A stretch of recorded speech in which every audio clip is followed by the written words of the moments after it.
Abiso po para sa mga motorista, magpagasolina na po kayo dahil tumataginting na halos 5 pisong taas singil ang nagbabadya sa presyo ng petrolyo simula po bukas. Base sa forecast ng Energy Department, posibleng umabot ng hanggang 4 pesos and 80 centavos ang taas presyo sa kada litro ng diesel.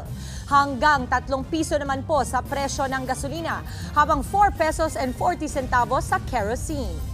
Paliwanag ng DOE, epekto ito ng patuloy na bakbakan sa pagitan ng Israel at Iran, kung saan apektado po ang ilang ruta ng mga oil tankers.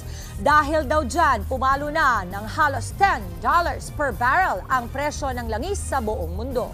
Isa ang Iran sa mga miyembro ng Organization of the Petroleum Exporting Countries o OPEC. Mga kapatid, Dimples Romana po, kumpletuhin ang inyong umaga ng mga kwentong puno ng inspirasyon. Salubungin po ang bawat araw ng may ngiti at pag-asa. Kaya't mag-subscribe na po at mag-follow na sa aming social media pages ng News 5.